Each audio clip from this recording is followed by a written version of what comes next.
A very warm welcome to any visitors that we may have, and including one of our celebrating priests, Father Michael Pratt.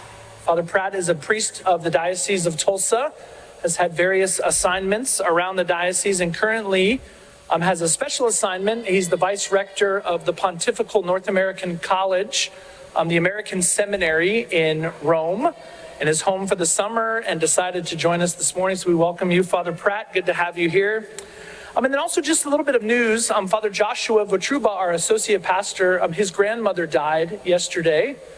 He had gone up to Michigan, where his father is from, to be with her actually in and around her birthday, and then her health declined. And so her name is Teresa Votruba. She died yesterday. The funeral is going to be this Friday in Michigan. So Father Joshua is going to stay up there all week, be with his family, and then he'll celebrate her funeral mass this Friday and then be back with us on Saturday. So if you would, in your prayers in this mass, pray for Teresa Votruba and for the consolation of her family. It was a number I couldn't believe when I first saw it. The number is 300,000. 300,000. That's the number of individual objects in the average American home. 300,000. Now you're probably saying, no, we only have like 200,000. We're very simple people. We're maybe 150. That's a lot. Now that's your car and your couch. All the way down to individual paper clips, right? But that's a lot of stuff that tends to accumulate in our home. That stuff, it matters. Some of that stuff is very good for us, right? Your bed, your shoes. My mom used to say, you need a good bed and a good pair of shoes. Because if you're not in one, you're in the other, right? Good advice, right? So some of that is good for us. The food in our refrigerator, our bed, our clothing. A lot of it is very neutral. Paper clips. Some of it, though, is actually bad for us. Some of the stuff in our lives, in our homes, the material things, some of them are actually bad for us. As I say that, maybe something comes to mind, something in your house where you think, yeah, we got to get rid of that.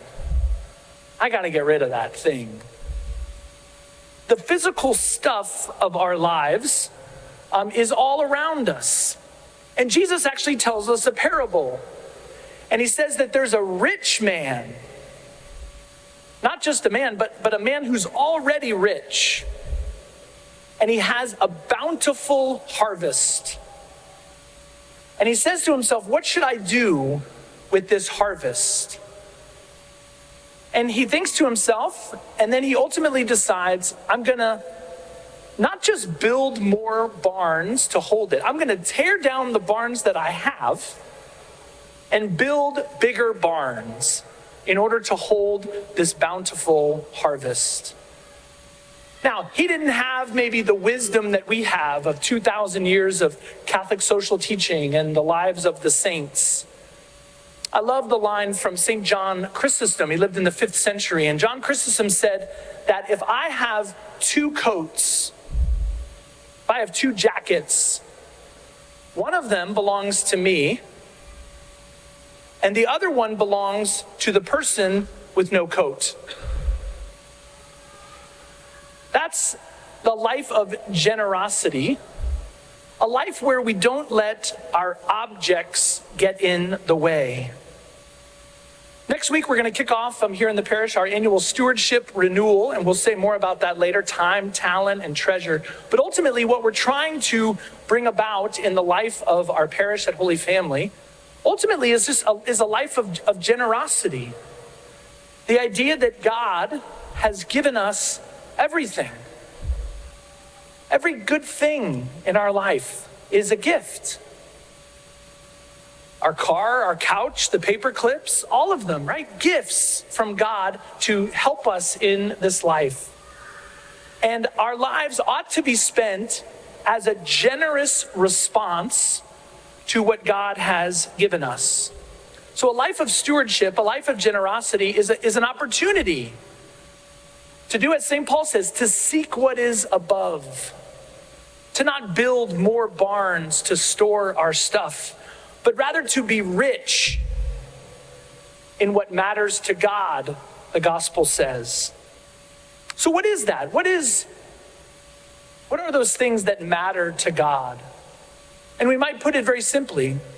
What matters to God is our love. How do we love? How much do we love God? And how much do we love those around us, especially those in need?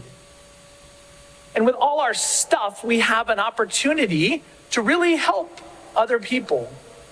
So as we go forth today, I just want to offer just two very practical, maybe tips, maybe challenges. You can take them however you wish. The first thing I would encourage you to do sometime this week, and maybe you can use the excuse of school coming up, school getting started, whether you have kids or not.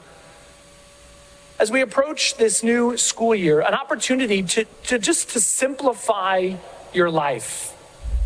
And this is adults as well as kids and teenagers, young adults, whoever is in this church here today.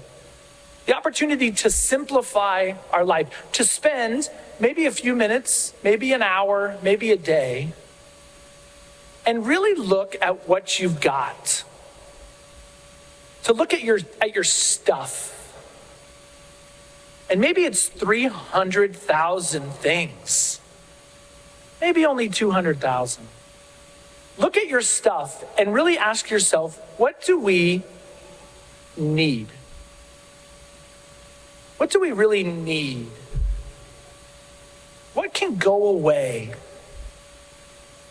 When we simplify our life, what it does is it makes space for other people, and it ultimately makes space for God. My dad used to teach me that if you were going to kind of simplify and organize yourself, you should start small. You start with your desk drawer. Many of you probably have that drawer in your kitchen. It's the drawer in the kitchen where everything goes that doesn't have a place somewhere else. Maybe you just start there. But then what happens is you get in the groove. You get into a habit. And you think, well, that was awesome. I organized the utensil drawer. I organized my desk drawer. Now, what's next? To simplify your life this week by giving some stuff away. You'll be better off for it, even spiritually. And then secondly, perhaps a more challenging question as you go forth this week. Of those objects that you own, what are the objects that are holding you back or literally getting in the way of the most important relationships in your life?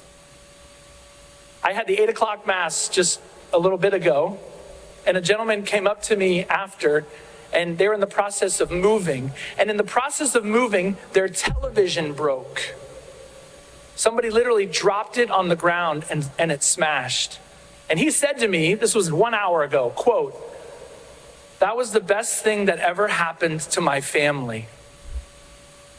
Now, maybe that describes you, maybe it doesn't. I'm not dictating what goes and what stays. But to really think about your own life and say, what's getting in the way of my prayer life? What's getting in the way of the most important relationships in my life? And then to either minimize it or get rid of it. The gospel offers a great challenge. Jesus invites us to be rich in what matters to God. And what matters is our love of Him and our love of each other, not the physical things that we will not take with us when we go.